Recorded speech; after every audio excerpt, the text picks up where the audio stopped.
Hello. Welcome to the In Love with Business podcast. This miniseries is titled Chief Sustainability Heroes and is hosted by Professor Paolo Tatiki and Melina Shore from University College London, School of Management. Throughout this series, we will talk to sustainability leaders from different organizations and sectors to learn about their sustainability journeys.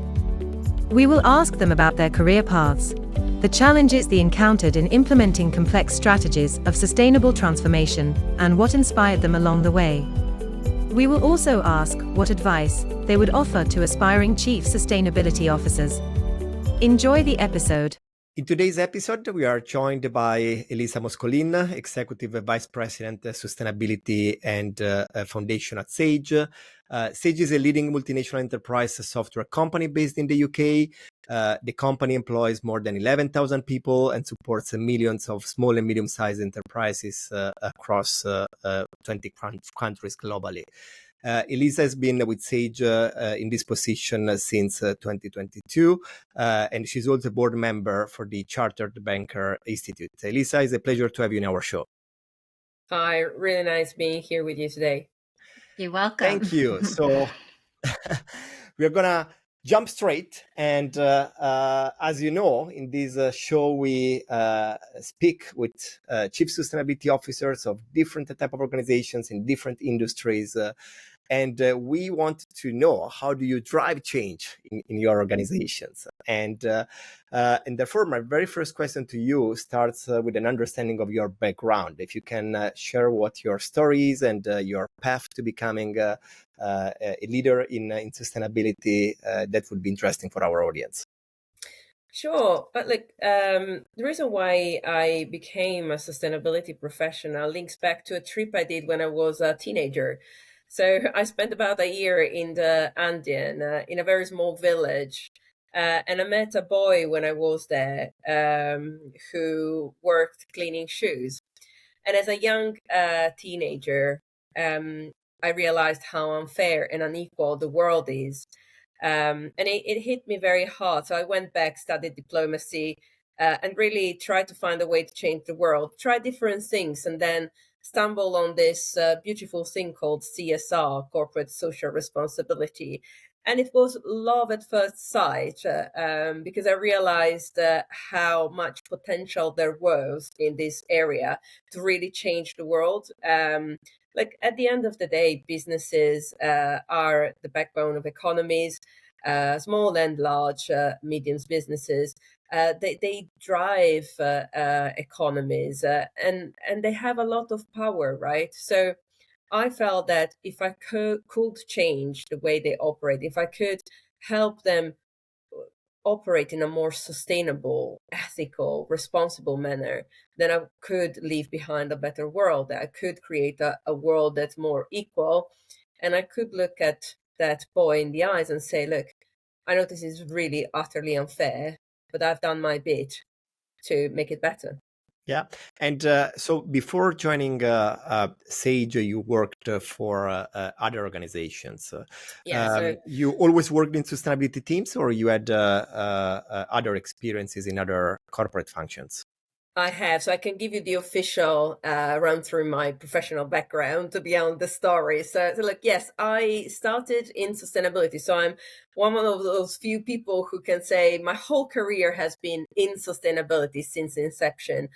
I worked in the ICT as well as financial services sector, and I specialize in supporting organizations to go through their sustainability journey from less mature to maturity, and really working with them to integrate sustainability at the core of their business models and operations. So embedding it in the fabric of the business. I've done that in local roles, so for operating companies in different countries in Europe and in Africa. And I've also done it in global roles, which means trying and coordinate and reconcile this agenda globally and understanding how the issues and this sustainability strategy varies and translates differently in different industries and geographies. It's been a fascinating journey. I've had the pleasure to, as I said, spending all my career in this field, but I've done very many different things from the basics, sustainability reporting and GRIs and the partnerships,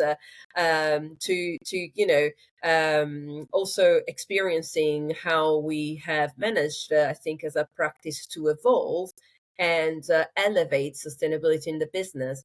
And Paolo, I always tell the story about how my first job was on the ground floor next to the bins and the storage office. And in the past years, we actually raced through the floors and through the ranks. And I think now sustainability is truly seen as a topic for the board and on top of executive teams. So we've been climbing the corporate ladder, and I'm really glad that I've had the pleasure of experience this change, driving, hopefully, I'd want to think, this change within organizations and putting sustainability really at the top of board and executive teams, because I think it is really about strategy and about long-term business success. Mhm. Amazing. And having worked in this field for quite a few years and since the beginning of your career, how do you describe or define the role of Chief Sustainability Officer or leader in this field? My official definition of the Chief Sustainability Officer's role is a tough gig. Okay. And I think that many people approach me with, if I may, a bit of a naive view of the work I do. Oh, Elisa, you do such a wonderful job. And I don't know if they imagine me hugging trees or spending my days, on the ground doing charitable work. That's not what the CSO job is about. It is really, don't get me wrong, I'm incredibly passionate. It's a wonderful job, but it is a tough gig. And the reason why is that chief sustainability officers are likely to have an agenda that is disproportionately big to the size of their team and the resources they typically have. They are dealing with a field that's relatively immature, but with a very urgent need for addressing the issues that we need to address. So if you take climate change as an example, this is an urgent topic that needs addressing, but the practice is relatively immature. The understanding of organizations of this topic and even of boards of these topics is immature. So you're dealing with a lot of conflicting priorities, it's an influencing game. So many times CSOs need to use a lot of soft power to really get things done and influencing. There is a lot of leadership. I think this is a big leadership exercise because ultimately it's about, winning the hearts and minds, especially the minds at this point of CSOs and of CEOs and boards to drive this agenda, and to make all I've said just more interesting. There is no template. Right. As a chief sustainability officer, you often have to do things that have not been really done before, if you want to push the bar, that is, right? And therefore, you really need to be able to deal with ambiguity and navigate and invent things, invent the templates, challenge the status quo. So I like to think of CSO a bit like conductors of a big orchestra. If you're lucky, you get into a company and there's pockets of people who play instruments, some don't know how to play, and you're there to try and corral them, say, look, let's look at what is the music we need to play, and then inspire them and guide them all to play the same music. And it's a fascinating job. I personally love it because I think it makes it's challenging. It's very challenging, but it gets you to really drive change if you're successful. And even when you're not, you need to be very resilient. But I think ultimately you can drive a lot of change through this role. Wow. So it's the role of conductor and also composer, it sounds like, because you're also writing as you go, writing along the way. Absolutely, Yeah. absolutely. Much more than one would think. And I always say to my team, because we often stumble on this, like, oh, but the methodology to measure this is not great. Okay, how do we make it better? What do you mean? Well, let's partner up with some experts. We've got an excellent climate. We're actually doing this work at the moment. We're partnering up with a climate expert and our climate experts, challenging a methodology on the product life cycle, because we just think the methodology that exists is not good enough. But yeah, it's and I think we do need to do this to mature the practice even more. Right. And it may surprise you, Melina, but I welcome the criticism to the ESG practice when we are accused not to have enough data. That's a fair criticism, and I think we need to do much more work to make sure that ESG is anchored on solid and reliable and comparable data. Okay. You touched on the theme of maturity, and I think it's interesting because we often think of maturity in business in the sense of, how mature is the overall business. But yeah, you could take an organization that's been around for a long time, but they're just starting out in terms of engaging with sustainability. So from that sense, they might not be as mature. So I think that's really interesting. When you think about the challenges facing companies today, how do you address them as a leader of sustainability for an organization? Like, I think at the end, there are a couple of things. One is the subject matter expertise. I think that companies need to equip themselves with solid subject matter experts. Longer gone are the days where you could just invent this and wing it. It's no longer possible. You've got to be serious. You can't do it in an amateur way. So I am a big believer that companies need to invest in the right skills and upskill as well their teams, because it's not enough to have an amazing team of subject matter experts. That's great, and it's fundamental. But then you also need to expand that expertise, because sustainability is not delivered just by a small central team, but it needs to be embedded in the fabric of the team. So that expertise, that skill, is crucial for companies to address any of the challenges that they really face, right? And I see and I've seen throughout my career companies underestimating the power of that and the importance of investing in this area. And I think we are facing a global crisis, of a skill crisis, because this is an area where everybody now wants to get on board, and the reasons we haven't invested enough to create that pipeline of talent that understands this area, that's specialized enough, that is robust enough to drive it. And that's why, to some extent, right, I'm really glad that I can serve at the Chartered Banker Institute, because the Institute is an educational institution and they are driving that education. We need to fill that skill gap. But I think that skill gap is one aspect. The other one to address any challenge is ultimately leadership. It does boil down to leadership. It's this agenda needs bold and purpose-driven leaders. I think this is a defining moment of human history. And I'm not afraid of overstating. I think the decisions that leaders make today will define the future of the next generation, and probably of humanity. Because if we don't reverse things now, they probably won't be reversible later. And I'm thinking particularly around climate change. I'm not sure leaders fully comprehend the impact that the decisions they're taking today will have tomorrow.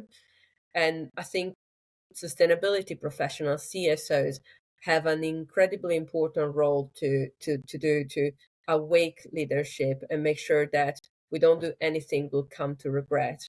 And look, let me also be very transparent. This is not easy. So it's easy to say you need to be a purpose-driven leader, but I work with amazing CEOs. I've been lucky. I work for organizations that maybe we're also not very mature when I took them over, but with CEOs and leaders that did genuinely feel they had a moral imperative to act. And then we're faced with a lot of dilemmas, and really, really tangible challenges. How do you deliver on net zero and reconcile your commercial imperatives? How do you use AI and data ethically to elevate the work of humans? You cannot, as a tech company, not play with AI and data. You will cease to exist. But at the same time as you do that, how do you do it ethically? And again, as I said before, there is no template. This is a first, right? So there's lots of dilemmas that leaders are facing, and they are the principle. I think everybody agrees with. That there are. I think that deniers have been many deniers have nowadays been converted, but the challenge that leaders face are very real and they exist and we can't hide from them. And I sympathize with the boards and CEOs that need to square things up, and sometimes they don't. There's tough decisions that needs to be made, and sometimes it's not even if you agree with the ideal, the short-term compromises are big. If you need to invest in I don't know, achieving net zero, but you're still trying to grow the business, that may reduce in cuts somewhere else. Yeah. So it's real trade-off. real challenge. Yeah, real trade-off. Thank you. That's the word I was looking for. Thank you. Yeah, and thank you for touching on the capabilities that companies need to have or to develop to engage with processes of sustainable transformation. Now, specifically for the role of chief sustainability officers, what do you think are the skills that you need to have to do well that kind of job, and how do you develop them? How do you maintain them? Yeah, so I think that successful CSOs are rare combinations of many things. I think that they are a bit of a rare species because you need people that have a bit of a unique mix, that they have enough subject matter expertise to be credible, and design and execute robust, strong strategies. But at the same time, they need to be technical experts, but also strong leaders. So they need to be charismatic. They have to have very strong leadership and influencing skills. Then they need to build teams and lead teams that sometimes don't report always directly into them. So, I'm lucky. I've built a fairly, good team, big team, but still my agenda, as I said, is disproportionately big compared to the size of the team that we'll have. So the ability to really use that soft power and influence is incredibly important. You have all of this, you think you've ticked off lots of boxes. Not yet. I'm not done. They need to have business acumen and strategic thinking coupled with an ability to execute and leverage the quick wins. They need to be able to innovate. Because, as I said, no templates, right? And find solutions that don't yet exist. They need to be change agents, and be able to take people along that journey. And the one single most important thing, I think that CSOs need to have an incredible amount of resilience, because you will have setbacks, and you need to live with the fact that you might not even benefit from, you might be, fighting a battle that you might not even end up benefiting from it. So, or seeing the wins within your lifetime. So you really need to be long-term driven. And so I think a very rare species, and one that I think it's built. I don't think you are born a CSO. I think you become. When you look at the community of chief sustainability officers, and I'm pretty sure you know many, are they very often individuals who have basically worked on sustainability since the very beginning of their careers, or you have many that basically moved from traditional functions to sustainability?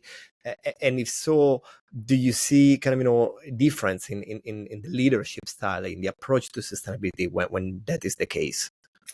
Yes, and I'm going to say something slightly controversial here, but I have a very clear Go ahead.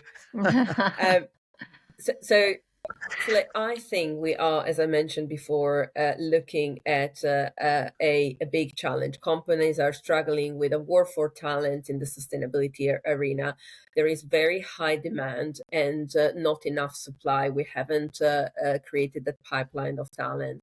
So what happens more often than not is that companies, out of desperation, get someone who is a brilliant individual, very smart, very capable, has done a 6 months course on sustainability, and then put the add to their job title the label sustainability. And often that person then is in a very difficult position because they're not supported by a team of experts either. So they've got to invent it from scratch. And that is resulting in a lot of issues with companies, greenwashing. You give climate change to a marketeer for very good, they'll do something amazing with positioning, and they elevate the brand, but it will lack the substance, and then maybe it ends up being greenwashing. um, so and don't get me wrong, there are marketeers who've done this Yeah, of incredibly course. successfully, but what you will see, the ones who have done very successfully, they were the ones who didn't do it themselves. They drove it, they used their expertise, but then they relied on a very good team of technical experts, and they leaned on them and listened to them. So I think that is a more winning proposition if you get, if you can lean on the experts to drive this, because it's very dangerous. And like, I think eventually we're gonna get there, right? But the same way that I wouldn't ask my PR people to look at my IT infrastructure, God forbid, nor I'll ask my IT people to write a PR piece. Same principle, right? The same way I think companies will need to get to a point where they understand this is not something you can invent. You've got to be serious. You can't do it in an amateur way. And if you really want to drive progress, you do need to have the right technical expertise. But the challenge is real. I mean, I've been building teams at Santander before, now at Sage since I joined in the past year and a half. I've been building my team from scratch, and it is hard. It is hard. There isn't as many people who have done this for a long time, and have that deep subject matter expertise married with all the other components that I mentioned. And as professionals, kind of working in this field of sustainability, even if in kind of different areas, you in industry, me in academia, I guess we probably share the pain that every morning we wake up and there is a new piece of legislation, there is a new ESG rating, there is a new best practice being promoted. How do you basically stay up to date with all of these new things that are, evolving very fast? Oh, it's very hard, and it's confusing because you're right. It's a jungle that every night you wake up, and every morning you wake up, and suddenly there's new things. It's like mushrooms that just seem to appear out of nothing. But like, how do we do that? Few things. So I surround myself of very smart people, and I try to do my best to build teams where I am the silliest of the group. And I typically am very good at that. So, but that means that then I have a team from whom I can really learn tons from, and then they learn from each other. We learn from each other constantly. So I think that I think as an individual, it's very hard to keep up with everything, because if you think about it, sustainability is also becoming very specialized. So you may keep up with climate, but you're not keeping up with human rights. You might not keep up with non-financial disclosures. So what we do is we've got a team of subject matter experts, each one with their subject matter expertise, who keeps themselves up to date and updates the rest of the team.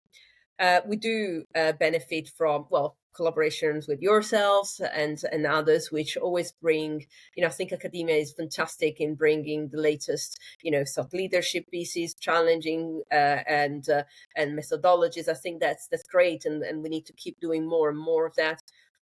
we do take part to events. I think that's a very useful networking and events where you can get exposed to the latest thinking. And then the last bit is we hang out with smart people as well, like yourselves again.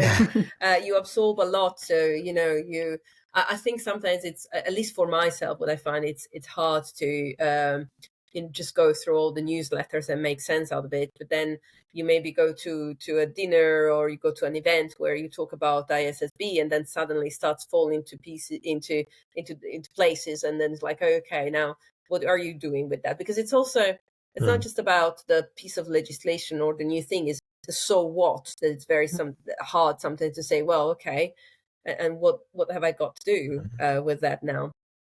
If we can talk for a moment about people and the employees within your organizations and teams that you've worked with over the years, how do you engage employees who might not have sustainability within their title per se, but how can they contribute and help move a company's agenda forward? So I think there are three things. One is leadership from the top. You need leaders to walk the talk and be very vocal about this. This needs to be clear as a priority, like anything else, right? So I'm talking business now. I'm not saying anything that, if you ask this question about how do you increase sales, how do you grow? Well, you need a leader that sets a vision and it's very clear and drives it. So right, but that's very important. Sometimes I think it's underestimated, the importance of that visible leadership that drives change. Yeah. So that's one. And then I think the second is skills. So it's unfair to ask employees and colleagues to do something without having given them the skills and the understanding they need to take action. So training is very important. And my experience delivering trainings for a global organization is it needs to be tailored. So what's not helpful is this vanilla training on sustainability that is 2 modules that people do on a Friday afternoon before the deadline and then forget about it. It's fine to have a vanilla training and to raise awareness, but then what you need is a proper skills needs assessment, identifying who are your colleagues, who is a key contributor, and what do they need. And let me use an example. If you are doing this in a bank, right, you probably, the needs of your risk team are going to be very different from the needs of your mortgage team. One needs to learn about grain mortgages. The other one needs to learn about risk modeling for climate. Very different skills, right?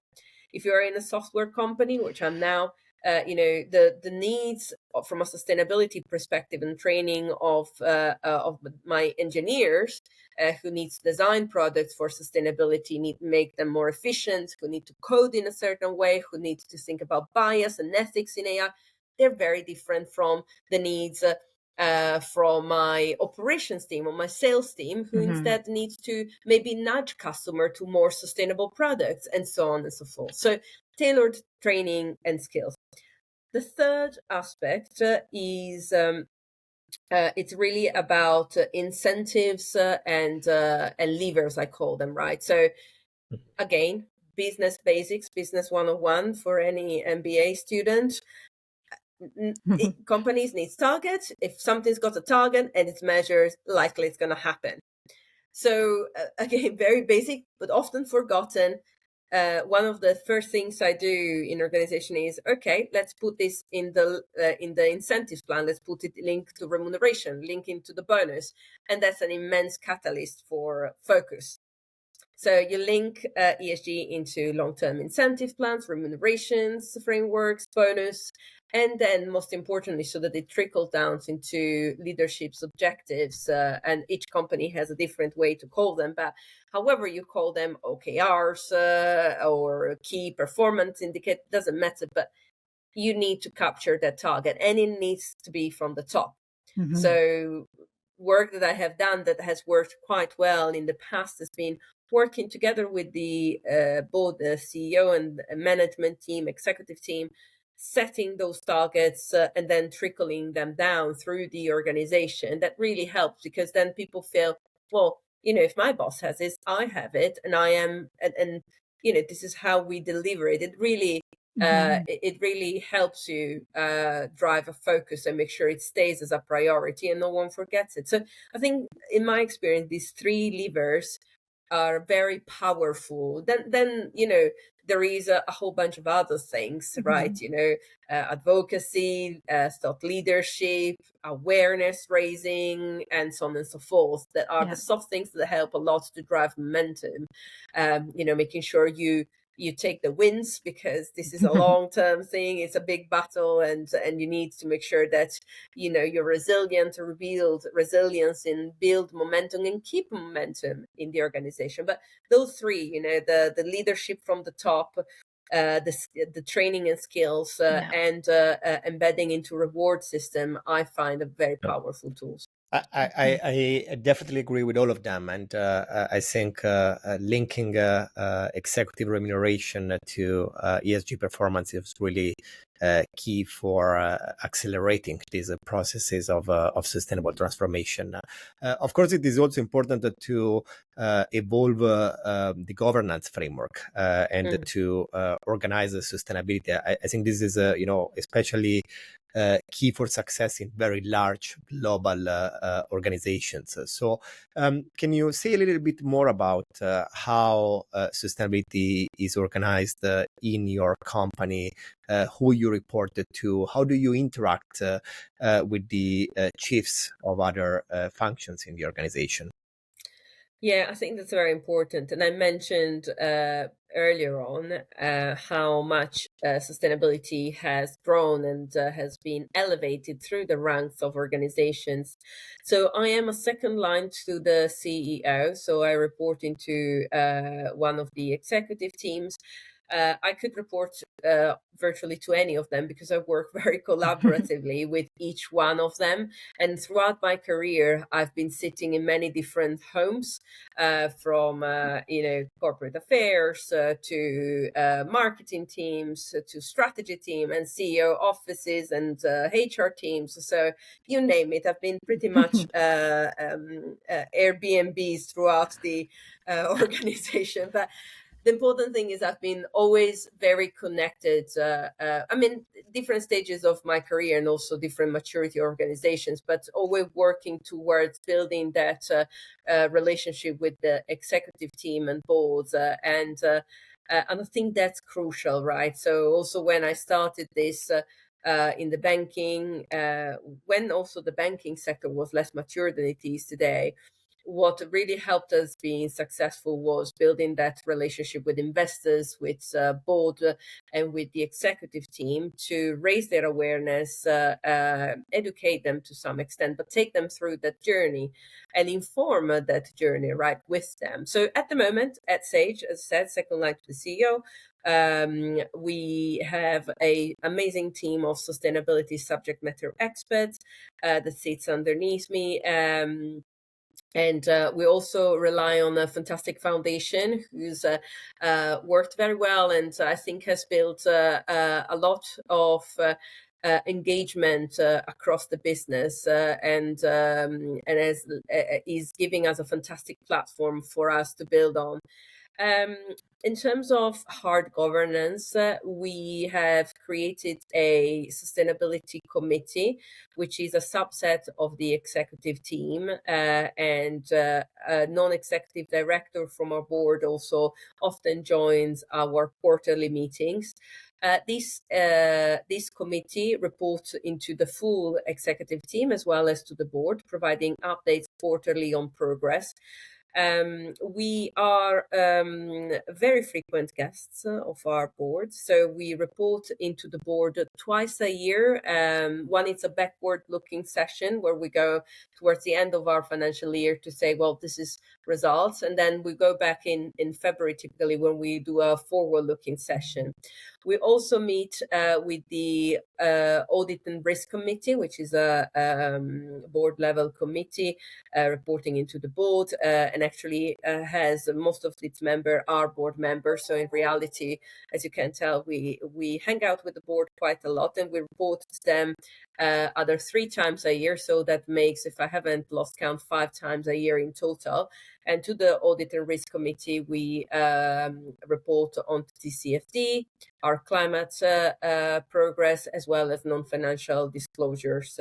So that is in addition to, of course, our sessions with the Remuneration Committee that has oversight on our ESG-related targets and objectives. So as you can tell, we hang out, as I said, a lot with our board, and it's fantastic because that's, I think, really helps us to drive this agenda and inform also this agenda. It's a two-way dialogue after all, right? So it's not just about reporting back, but it's also used to help us make sure that we've got the right strategy, we're going at the right pace, and let them challenge us. They bring this view from other organizations as well. So it's a very, I think, important conversation to have to make sure we're driving this at the right pace, and we have a bird's eye view on what's happening also externally in the market.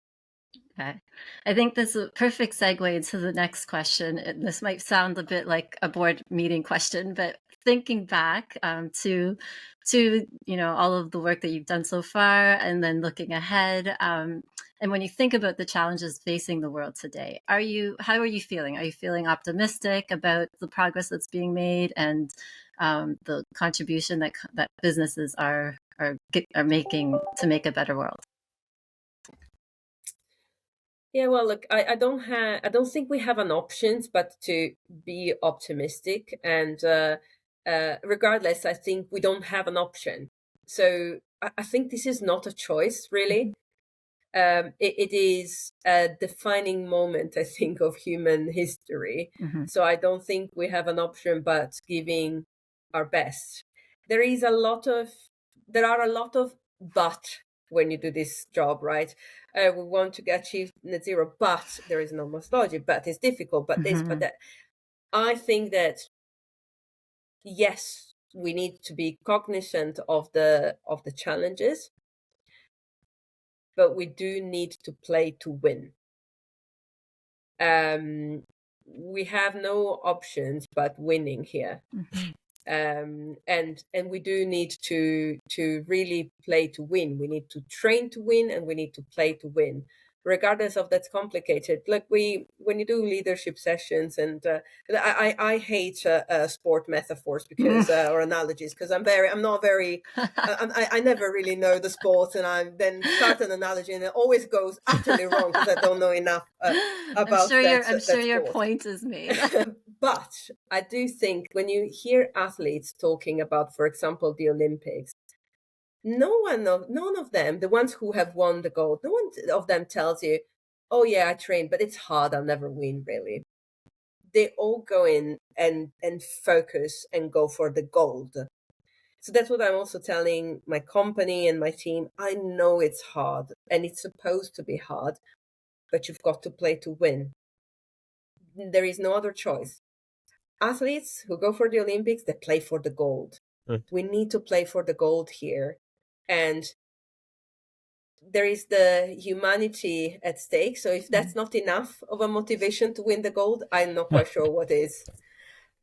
And on this point, Elisa, I think this podcast is being listened by people working in sustainability teams, individuals aspiring, one day to be a chief sustainability officer in a large organization. What is your advice to them? Become an expert. So if that's what you want, if you want to be in sustainability, don't fake it till you make it, please. Just let's get serious about this. Build your technical, solid expertise. We really need solid, robust, reliable subject matter experts. So whatever it is that you're passionate about, if that's climate, if that's human rights, it's supply chain, just become a deep subject matter expert, grow that expertise. Dance the sustainability tango.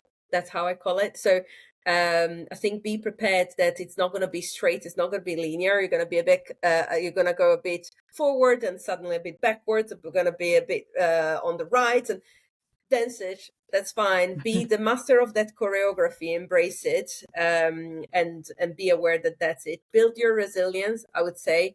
As I said before, don't be naive and think you're coming to paint fences and have happy days ahead. It's a tough gig. You've got to be a tough cookie. You'll have to influence. You've got to drive big organizations that are notorious, or even if you're not very big, but they are notoriously, no one is fantastic at change. Yeah. And then I would say, build your business acumen, because this is down to business. And I think the credibility of our practice is down to be able to link sustainability to a business strategy successfully, and making sure it harnesses and if there are trade-offs, that you can eloquently and credibly discuss those trade-offs and support executive teams and board to take informed decisions, really understanding what are those trade-offs for the planet, for the organization, and the bottom line. Excellent. Thank you, Lisa. It was really a pleasure to have you in our show, and we wish you the best of luck with your job. Thank you very much. It was a really enjoyable chat. Thank you. Thank you for listening to this episode. If you enjoyed this discussion, we invite you to like and share this episode on your social media. Enjoy the rest of your day.